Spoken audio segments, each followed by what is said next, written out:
Hey everybody, Mr. Ono's here. So, 2018 is come and gone. Had a lot of ups and downs. Every year has that.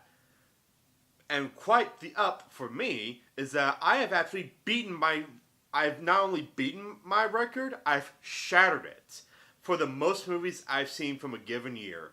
My last record was from 2016, I think it was 2016, for 73 movies. For 2018, I've seen 84. God only knows if I'll break that record again, but that's a lot of movies. So, for a lot of movies, I figured I'd make both top 10s for the best and worst longer.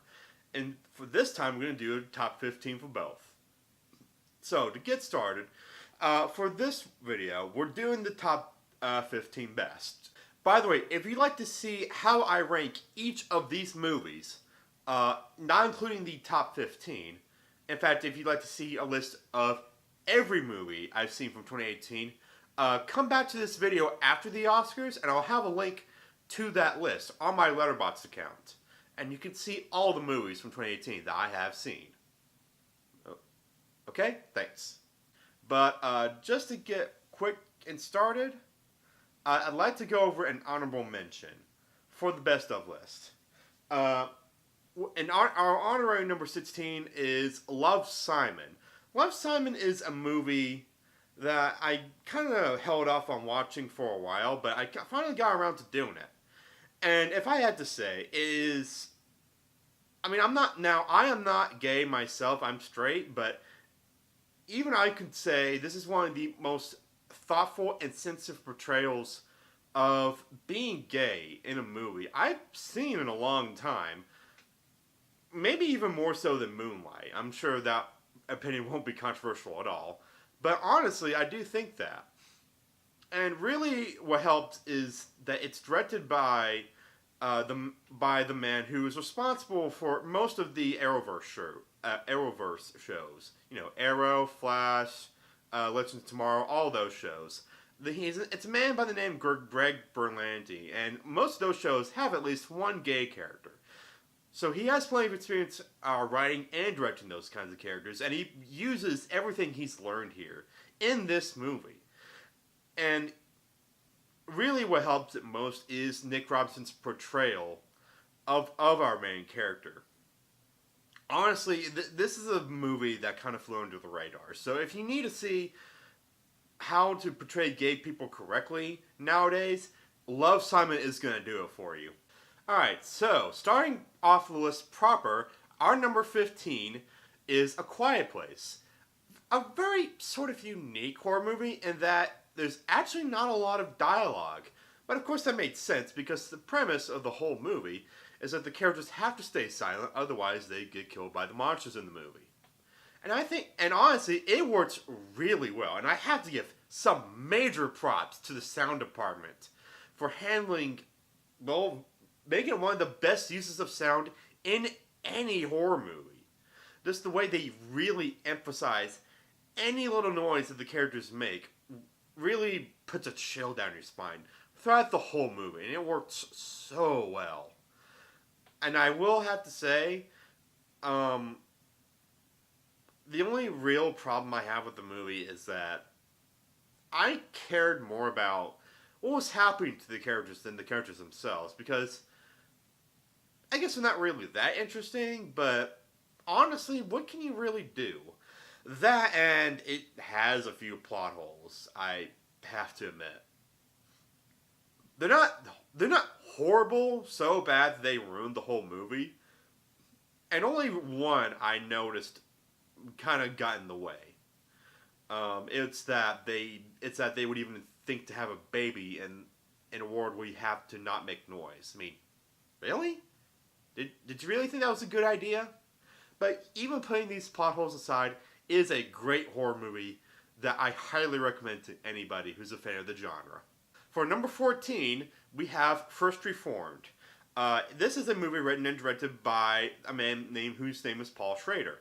You may know him as writing a lot of Martin Scorsese's movies.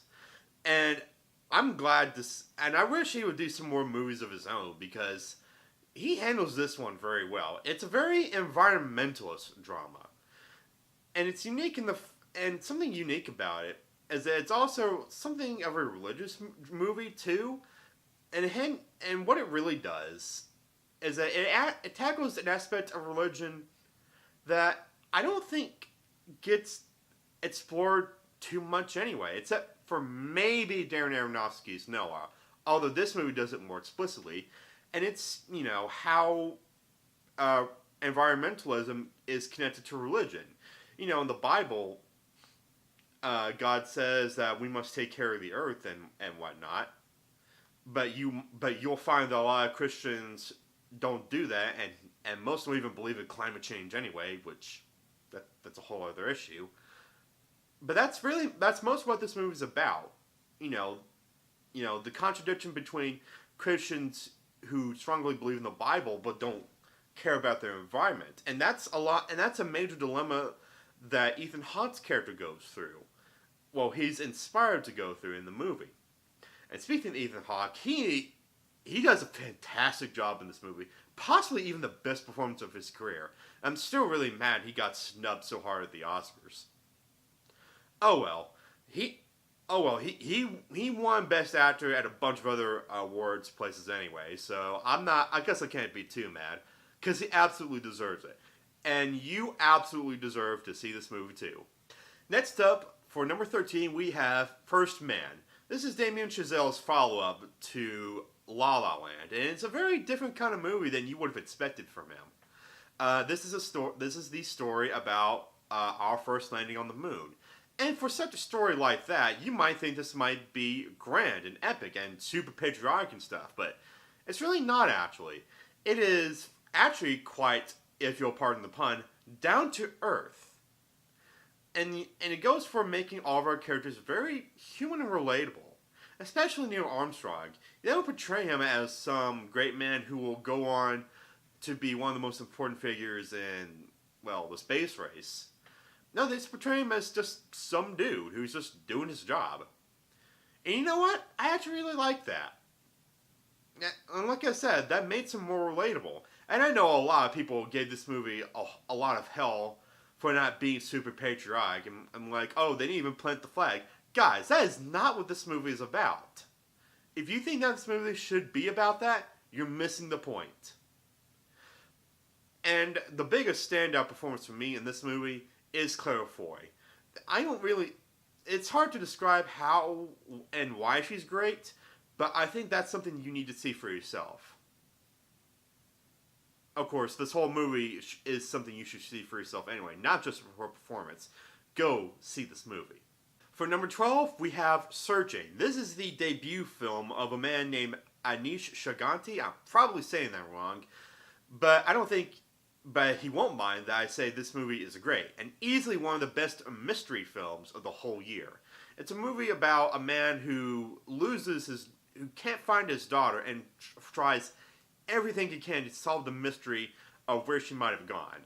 And considering this is a whole movie about how we relate to technology and how it is very easy to disguise where you go and who you are online, it's safe to say this is a movie with some very timely themes. I can especially know that when my mom and me walked out of this movie, she had said, this is going to be a wake-up call to a lot of parents. I can agree with her.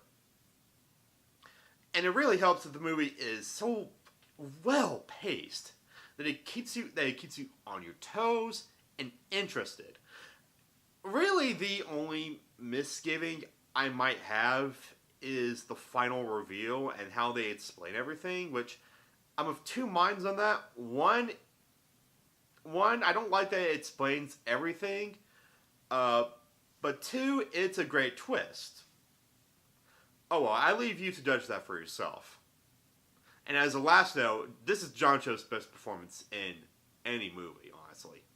Okay, so our next three movies are all very kind of related in that they all touch on themes of race. So, first up, for number 11, we have Blind Spotting. This is a movie about a man who witnesses the shooting of an unarmed black man by a cop. But of course, he can't do anything about it because he, at the time he sees it, he's violating his curfew, and if he violates his curfew, he goes back to jail. So there's a great moral dilemma there in that he doesn't know whether or not, like, if he helps and brings justice to this man, he will still go to jail. But if he doesn't, well, he doesn't go to jail. So what should he do? And of course, this movie touches on a whole lot of themes. Like I said, race, but it also touches on themes of gentrification, racial bias, how minorities are portrayed in the media, all sorts of little themes in this movie, and they are all handled really well. And I have to give major props to Daveed Diggs and I forget the other man's name, Rafael Casal. I'm probably saying that wrong. Both of whom not only do give great performances, they also wrote the movie. And seriously, major props there. And easily the best scene in the whole movie is when Daveed Diggs' character confronts the officer who did the shooting in his garage, and basically he raps to his face. I won't give away. I don't remember exactly what it says, but I can say it is extremely compelling and thought provoking, pretty much like this whole movie. So next up in our trio of movies about race is probably the craziest one of all. Is Sorry to Bother You, the debut of Boots Riley, who makes this movie very thoroughly compelling and extremely ambitious. For this whole movie, he goes after so many themes, like one after the other. He throws a lot of punches. Granted, I don't think all of them land especially well, but most of them work. Really, the only scene that doesn't work for me so well is this performance art piece by the main character's girlfriend. I didn't understand what that was about, but the rest of the movie works really well. Now I will say, I think the biggest problem a lot of people might have with this movie is that how it transitions into the second act is really, really jarring. I won't give away how jarring or why. You need to see that for yourself. But suffice it to say, I didn't really have a problem with it. But if you do have a problem with it, I understand. It wasn't a problem for me, and that's exactly why it's on this list in the first place. Okay, for the last in our trio of tackling racism is number 9, BlacKkKlansman, the latest film from Spike Lee, whose only other movie I've seen is Do the Right Thing, which I'm ashamed I have not seen more of his actually good movies. But I'm glad to have seen this one, because it is easily his most timely and most racially charged film, perhaps in his entire filmography. And he handles his things really well. He has great performances from John David Washington and Adam Driver. It's really funny. It's really entertaining. It's almost a complete package too. And I have to say, the last 2 minutes of this movie really knock it out of the park. It is, in a word, sobering, because for the last 2 minutes, how he handles his themes of white supremacy, how he handles them. At the very end, he transitions from Klansmen burning a cross in a yard, and then transitioning to the Unite the Right March in Charlottesville. So from there, we go from Klansmen burning a cross to angry white supremacists burning torches, showing that white supremacy really has not changed at all. Of course, now they're more open. And it really drives home, and that really drives home this point. That really like I said, that white supremacy has not changed. And again, that is what makes, and that right there is what capstones this whole movie and brings it all together and makes it worthy of a spot on this list. Alright, so we move away from the subject of white supremacy to something equally terrifying. Our number 8 entry, Hereditary. Also another debut in this list for a man named Ari Aster. And this is something of a debut, dude. This is easily the best horror movie of the year for me. It is unbelievably chilling. it's so exceedingly well paced. The performances are fantastic, especially from Toni Collette. It's just an unsettling movie in every aspect of it. Now, granted, I know a lot of people have a problem with the ending, which is probably the thing that really hurts this movie for a lot of people. I understand that. I don't. It's not 100% sensible for me. I don't. I don't. It doesn't make a complete sense, but it's honestly not that bad. Not as bad as everybody says. And even if the ending isn't so great, the rest of the movie that comes before it is absolutely masterful. Give this movie a watch, and even if you didn't like it the first time, give it a second watch anyway, just because I told you to. As sweet and endearing as Marmalade itself, our number 7 is Paddington 2. Now, when I first saw the trailer for the first Paddington movie, I did not care for it, but I did eventually give it a watch, and it was so really very unbelievably charming and sweet that I could not help but love it. And the sequel really just turns that up to 11. It's just so it is just packed to the brim with charm and care and love, and I can't help but adore it so much. Ben Whishaw as Paddington is so perfect. Everybody in this movie is perfect. The whole cast is wonderful. It's fun. It's everything that I never thought I needed in a family movie. And it's a shame that it only gets released in January, because it's easily the best January movie of the whole year. Really one of the best January movies in a long time, honestly. You owe it to yourself to show, like, even if you don't have any kids, watch this for yourself. But if you do have kids, show this to them. They're going to love it. Swinging into number 6 is Spider-Man Into the Spider-Verse. This movie came right the heck out of nowhere. I first saw a trailer for this, and considering I saw the trailer, and that it was Sony Animation, I was like, oh god, this is gonna be bad. The Emoji Movie is bad, this is bad too. And then everybody saw it, and everybody fell in love with it, and so did I. This is a movie, more than really any other Spider-Man movie, truly understands the character and history of Spider-Man. And granted, I might think Spider-Man 2 is the best Spider-Man movie, but honestly, this is so close to that, it's not even funny. But speaking of funny, this movie is very funny. And it's really entertaining. It's really charming. All the characters are great. The animation is unique and fantastic and frenetic in the best way possible. And honestly, we need more movies like this. Heck, we need more superhero movies that are willing to be this unique and fresh and interesting. And if you have not seen this movie, you better do that when it comes to home release. For number 5, we have Wes Anderson's Isle of Dogs, and perhaps my favorite anime movie of the year. I know everybody was saying that about Spider-Man, but this edges it out by a little bit. I just love the animation style of this movie. Now, I had seen Fantastic Mr. Fox before this, and I thought that looked a little rough and jagged and good, but needed improvement. But this definitely improves on that animation style so much. It's very impressive and great looking stop motion animation.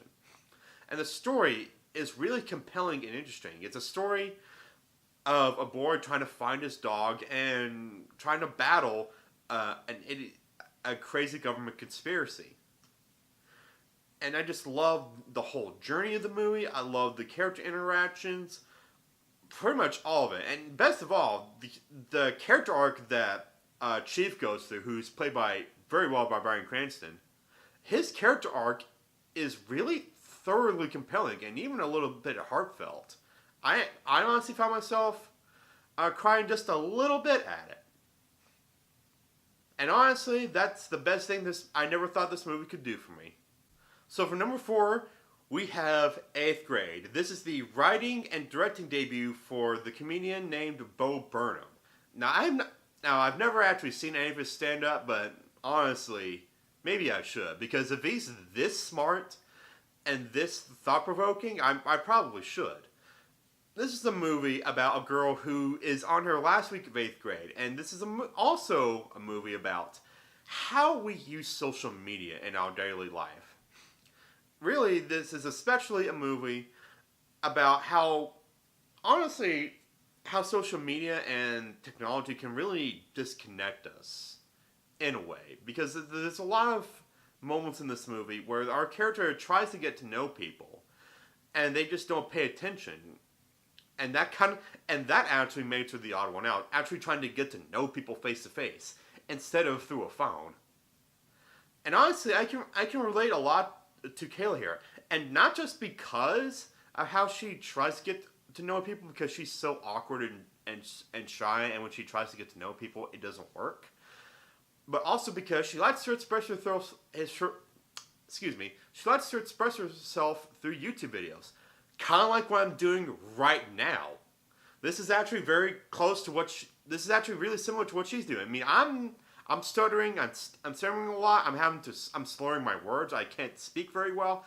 A lot like Kayla, and I relate to her a whole lot just because of that. And honestly, Bo Burnham especially really nails the teenage mindset in this movie. And this is probably Kayla is easily one of the best written, if not the best written teenage character in a movie. And I think any teenager can relate to this movie at all. Even in this day and age. And I think any teenager watching this should watch this movie. And really what makes 8th grade work so well as it does is Elsie Fisher's performance. And that, bar none, out of any performance I had seen from this entire year of 2018, hers is my absolute favorite. She nails everything about what it's like to be an awkward teenager who can't really get to know people. Believe me, I was that kind of teenager, and she nails it so perfectly, I can't even believe it. Alright, for number 3, it's Mission Impossible Fallout. Now, I have actually only ever seen the last 2 Mission Impossible movies. Well, this and the last 2 Mission Impossible movies. The last 2 Mission Impossible movies before this, they're both great. I've never seen the ones before it, but I probably don't need to, because these last 2, and especially this one, are so good. The first 3 may as well not even exist. But Mission Impossible Fallout is easily the best ones of the Mission Impossible movies I've seen. The action in this movie is so masterfully done. It's the stunts are so great. And I still cannot believe Tom Cruise does all of his own stunts for this movie. He's insane, but he makes it work. I mean, it's fun. It's so exhilarating. It's so action packed. This is a movie that does not stop, and even when it does, it only slows down whenever it has to, and that is thanks entirely through the masterful editing and the excellent direction by Christopher McQuarrie. And honestly, this movie makes him one of the best action directors in my mind. And considering they announced 2 more Mission Impossible movies just recently, I don't think they'll top this one. But, dude, imagine if they did. I will pay to see that.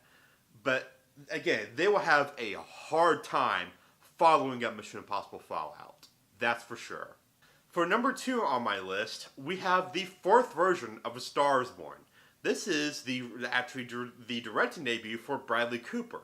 And I cannot believe he has never directed a movie before, because he makes for a fantastic director. Heck, he wrote this movie too, and he makes for a fantastic writer too. And this movie proves that he can still also be a fantastic actor.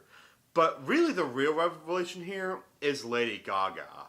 Now, I had last seen her act in the 5th season of American Horror Story. I did not really like her in that movie.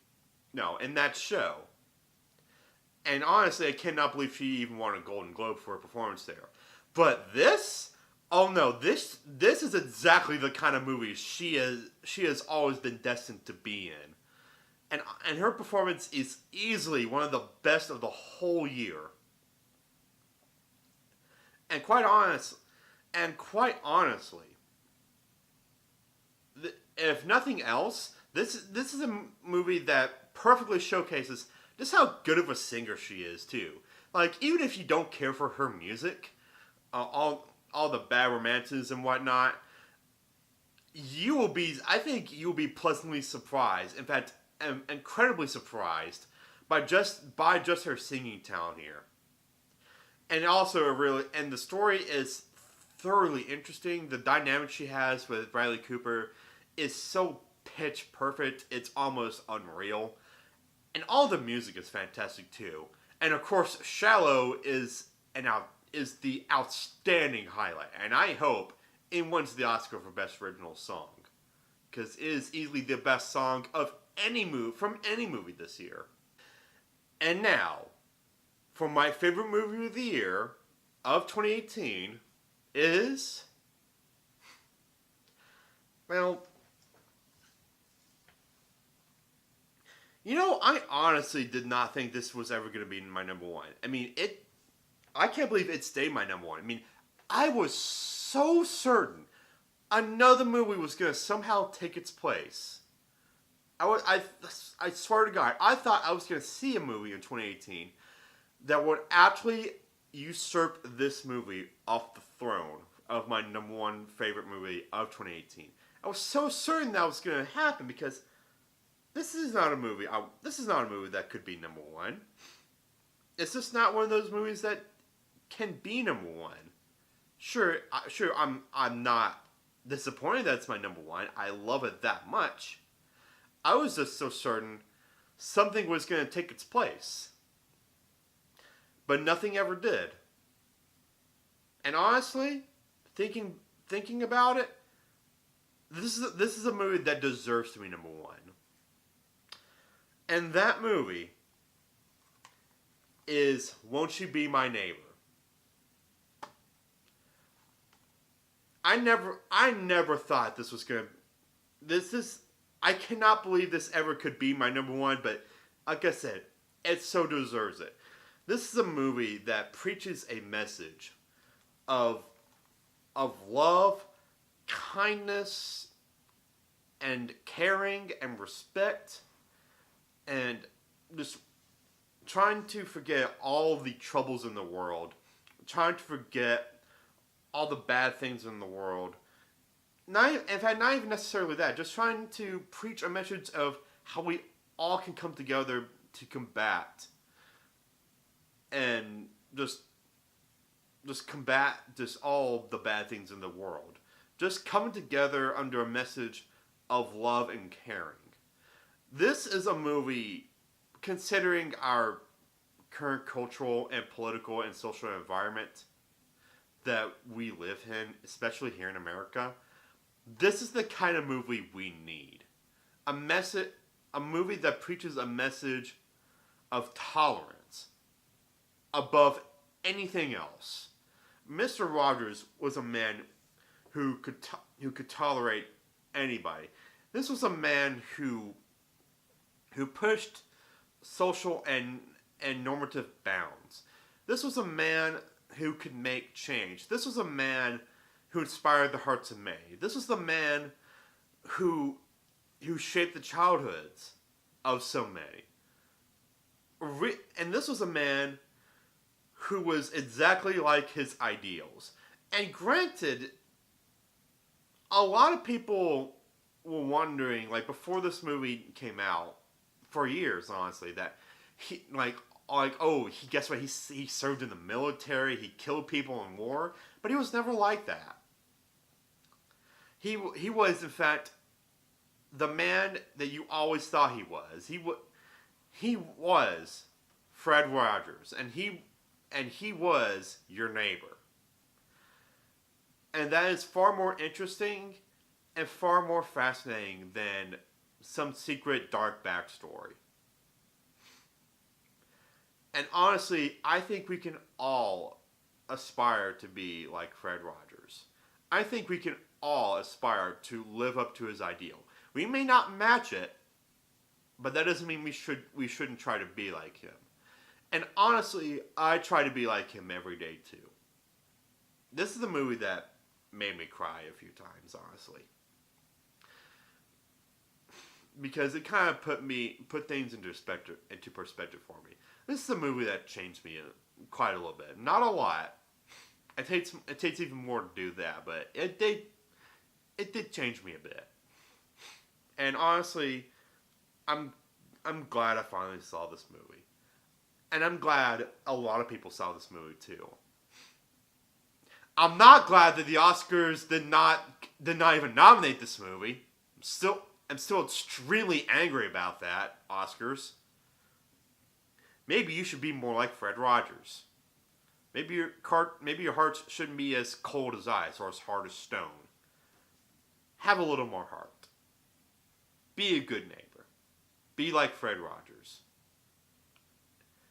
I try to live up to his ideal every day at work, in my life, honestly. There are a lot of people I aspire to be like, and he is one of them. I try to follow his example. And honestly, I hope you guys can too. And if nothing else, you owe it to yourself to see this movie. As you can see, it has a home release. You have no excuse not to watch it. And that does it for me. And that's my list. And like I said, if you want to see the whole list, check that description below after the Oscars, and you'll see the full list.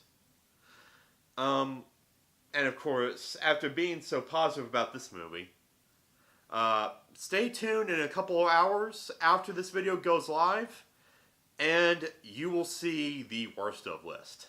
Stay tuned for that. I will see you guys for that video. Take care.